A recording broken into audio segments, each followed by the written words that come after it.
Hola, ¿qué tal, gente? ¿Cómo estamos? El día de hoy me encuentro una vez más aquí con el amigo Manuel, acá más conocido como el Manu. ¿Cómo estás?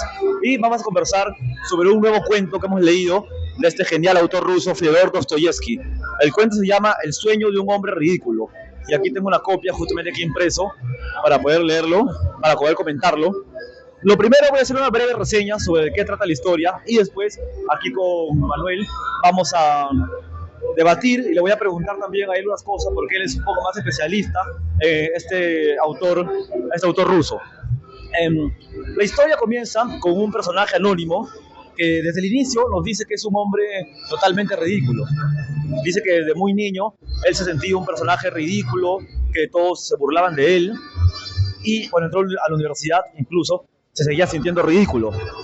Pero comienza diciendo que ahora ellos le llaman loco y eso podría haberme supuesto un ascenso de grado si no siguieran considerando igual de ridículo que antes. Entonces él más o menos así empieza el relato. Nos dice que en un tiempo pasado a él le angustiaba que la gente lo vea así, de esa manera, ¿no? Que lo vean como, él era muy orgulloso, ¿no? Él sabía que era ridículo, pero le molestaba que la gente lo vea así. Pero en la actualidad ya no le molesta, más bien siente compasión de ellos, siente lástima de ellos. ¿Por qué? Porque él ahora conoce la verdad. Él conoce la verdad y ellos no la conocen. Y más adelante nos cuenta cómo así fue conocer la verdad y a qué verdad se refiere. Él estaba regresando una noche de su casa, a su casa, estaba cerca ya de su casa, del cuarto donde él vivía, y él tenía en su cabeza la idea de matarse, de suicidarse. Hace 2 meses le había entrado esta idea a la cabeza, ¿verdad? De suicidarse. Y en esta noche, una noche oscura, regresando a su casa, siente que una niña lo jala del saco, ¿no? Y él no sabe qué cosa quiere esta niña, pero la niña estaba como angustiada y él solamente le empuja, la rechaza. Incluso da un golpe en el piso con el pie y le dice que se vaya, ¿no? Esa niña se va y para esto él justamente sigue llevando a su casa y en el cielo hay una estrella luminosa en el cielo y no sabe qué cosa es, ¿no? Entonces, ya cuando él llega a su casa, se sienta en su cama y había un vecino que era un capitán que siempre hacía bulla en su departamento, ¿no? Hacía fiestas ruidosas con gente, con mujeres. Entonces él ve ahí el revólver, la pistola, y estaba decidido a matarse. Dice que después de esa noche no pasaría su muerte, ¿no? Pero cuando él se acuerda de la imagen de esta niña, siente un remordimiento, como una pena, una culpa de decir, ¿por qué no lo ayudó? ¿Por qué no lo ayudó? Y él se arrepiente de eso. ¿Pero por qué se arrepiente de esto si ya él tenía pensado suicidarse, ya no le importaba nada? Él dice que él no creía de nada en el mundo, que nada tenía importancia para él, ¿verdad? Justamente en la primera página él dice, él quiere ser un cero. Exactamente. Quiere eliminarse, quiere olvidarse absolutamente de todo. Es una cuestión suicida que él lo quiere llegar a terminar. Exactamente, a él no le importaba nada en este mundo, para él nada tenía importancia, para él no existía nada, la gente no existía, se sentía profundamente angustiado y decepcionado del mundo. Entonces por eso que decide suicidarse. Pero como les digo, justo cuando estaba a punto de suicidarse, empezó a meditar. Ciertas cavilaciones llegaban a su mente. Él decía que por qué no había ayudado a esta niña, que la niña le estaba pidiendo ayuda como si algo importante pasara, ¿no? Entonces en medio de estas cavilaciones se queda dormido. Y cuando se queda dormido, es allí que tiene un sueño. Y este sueño es la revelación, la verdad que él nos dice que le ha sido revelada, ¿no? Él sueña, en sueños, siente que se ha matado, que se ha suicidado, pero a la hora que está echado, siente que le cae algo en el ojo, como una gota. Entonces, después de eso, siente que un ser lo agarra, él ya estaba enterrado, pero lo llevan hacia otra dimensión, a un viaje. Él no sabe a dónde está yendo, pero este ser dice que lo va a llevar a un lugar mejor, pero no le dice dónde es. Y cuando él llega a este planeta, se da cuenta que es un planeta parecido a la Tierra, no es similar a la Tierra. Es el paraíso, como se hizo la Tierra según la cuestión bíblica, ¿no? Exactamente, él llega a un lugar que es parecido a la Tierra, una isla, parece una isla griega, nos lo describe, pero cuando llega ve que la gente es feliz, que la gente no conoce la maldad, no hay gente mala, todos son felices, todos viven riéndose, son inocentes. Es una gente totalmente buena. como en la actualidad no se puede, nunca ha existido en el mundo, gente así, no es gente buena, no conocen las leyes, no hay fronteras, se llevan bien con los animales, una gente totalmente buena, como bueno, como el paraíso que ustedes han podido leer en el Génesis, ¿no? Que nos describe la Biblia. Es algo inimaginable, pero así nos lo cuenta el autor, ¿no? Es gente muy buena, que no conocía el pecado, él lloraba ante ellos, él los alababa, parece que le hacía reverencias también, ¿no? Pero ellos no entendían. Él no les contaba nada de la tierra porque no quería asustarlos, pero era gente muy buena. Pero ¿qué pasó al final?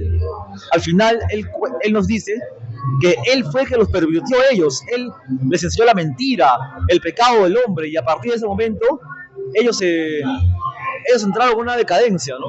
Se corrompieron espiritualmente. Todo lo que estaba en el paraíso se comenzó a derrumbar.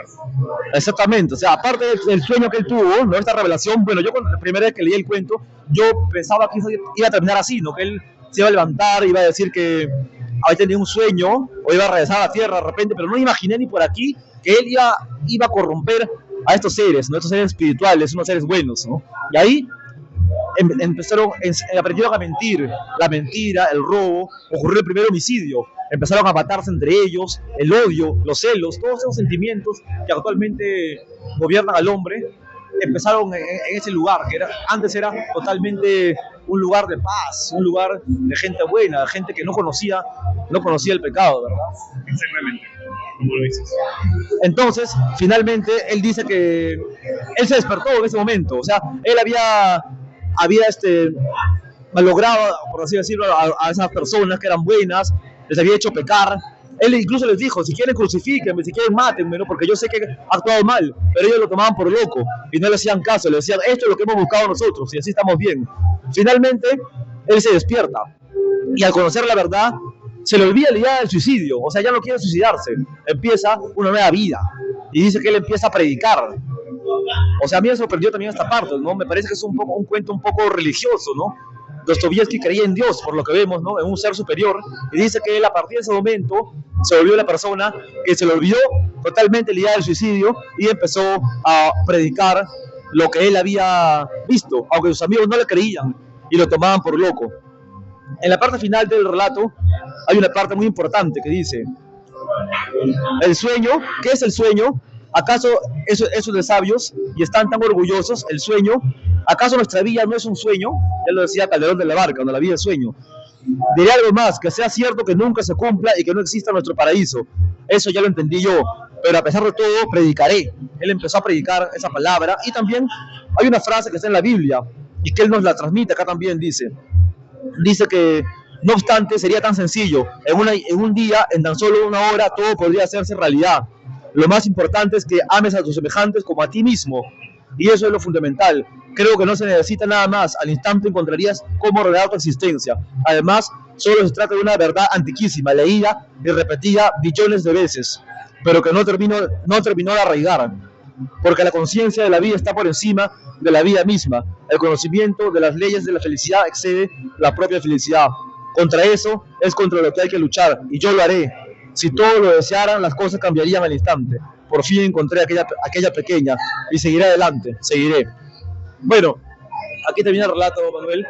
Y como tú eres más experto quizá en lo que se refiere a Dostoyevsky, quería que lo expliques un poco más aquí a la gente que lo ha escuchado la historia, ¿no? Sé que es un cuento donde el autor finalmente nos habla del paraíso, que él lo ha descubierto y que a partir de ese momento él empezó a predicar la verdad. ¿Qué nos quiere decir Dostoyevsky con esta historia? Dostoyevsky es un personaje muy importante para la literatura mundial. Él ha influenciado a muchas personas nobles como Albert Camus, como Sartre. Y que también a Sigmund Freud, ¿no? Sigmund Freud, Nietzsche. De hecho, era muy respetado por Nietzsche, a pesar de que Nietzsche justamente está en contra de los valores occidentales, platónicos. Él lo respetaba bastante. Porque Dostoyevsky viene a demostrar de una forma bonita de lo que viene a ser, digamos, el cristianismo de forma primitiva, no como la iglesia corrompida hoy en día. En este cuento hay muchos símbolos, por ejemplo, el símbolo de la niña, o de la niñez. ¿Qué significaría, qué representaría la niña en este relato? En este caso, el símbolo de la niña se fue muy resaltado en la época del neoclasicismo, sobre todo por Jean-Jacques Rousseau, que dijo, hay que fijarnos en los niños porque son buenos. El maestro es el niño, el padre. Entonces, hay mucha filosofía que él recoge. Es un hombre súper leído, súper llevado justamente por los románticos y por las otras corrientes literarias, de lo cual, así como vota el tema de la niñez, vota otros símbolos súper bellos, como el cristianismo, como la crítica contra la creencia extrema hacia el cientificismo, porque ¿te acuerdas de una parte que decía, nosotros tenemos la ciencia? Exacto. Esa está por encima de todos los sentimientos humanos. En la Tierra había la ciencia, pero en el planeta paraíso ellos no necesitaban la ciencia. No necesitaban la ciencia. Justamente hay un filósofo que indica, mucha ciencia es insuficiente, pero mucha filosofía es suficiente. Y eso se aplica mucho justamente en el modo de vida, en el cuento, ¿no? Está ahí el tema de la preocupación del autor, de Dostoyevsky, por mostrar que está en un mundo donde carecen ya de los valores y se apegan muchas veces a la ciencia o a la razón. Y es que era un brote en el romanticismo, y antes del romanticismo que se apegaba mucho a la ciencia, porque había aparecido Newton, Leibniz y otros personajes de la ciencia. Es la misma contemporánea Contemporánea del siglo XVII. Más o menos, un poco de anteriores. Son influencias que traspasan, que los preocupan a los románticos y a los realistas, como él es un hombre realista. Dostoyevsky es el personaje del realismo psicológico. Nadie como él. Pero aparte de esta obra, este relato que nos explica Dostoyevsky es algo tremendamente actual, ¿no? O sea, tiene demasiada actualidad, porque es un texto que fue escrito hace más de 100 años, me parece, y a la actualidad sigue vigente, ¿no? Porque la sociedad actual en el mundo carece de valores, se apega más a lo material, a la ciencia, y no se fijan en lo espiritual, ¿no? Definitivamente, de hecho, hay una decadencia de las humanidades. En el libro de Steven Pinker, La tabla de la raza humana, indica que se ha decaído mucho la filología inglesa. Y por muchas preocupaciones, ¿no? De que de repente leer una obra clásica puede ser machista, o por leer justamente otra cuestión, oye, pero es antiguo, mejor hay que leer las cosas bestseller, ¿no? Aparte que los personajes de Dostoyevsky son puramente psicológicos, nos encuentran personajes muy psicológicos también, bueno, también en otras obras como El Jugador, Noches Blancas o Crimen y Castigo, son personajes que piensan mucho, o sea, cavilan, antes sus actos, razonan en sus actos, piensan, meditan y también buscan como que lo que es metafísico, ¿no? O sea, el sentido de la vida, ¿no? El sentido de la vida, por qué el ser humano actúa así, a dónde llegar, a dónde ir. Es un escritor de ideas, y es un escritor profeta, que él analiza la sociedad de forma psicológica y muy profunda y la expone, y él justamente avisa en las novelas qué es lo que está pasando y qué es lo que va a pasar en el siglo posterior. Por eso justamente Albert Camus, él admira mucho esta obra, Los demonios, el francés Nobel. El tanto así que ganó el Nobel justamente por mostrar las preocupaciones existenciales de la época. Y él dice, él examinó muy bien la sociedad y él rescata esta obra. ¿Por qué? Porque esta obra, justamente con los cuentos, como El sueño de un hombre ridículo, indica, él percibe la decadencia espiritual, moral de cada ser humano. Era un adelantado a su tiempo, Dostoyevsky, ¿no? Porque la verdad que lo que él cuenta aquí, en el siglo XIX, año 1800, ya a la actualidad sigue vigente, ¿no? Sigue vigente, la verdad que yo pienso que me sorprendió leer este cuento, ¿no? Este relato, porque no esperaba ese final, ¿no? Que no esperaba que hable del paraíso.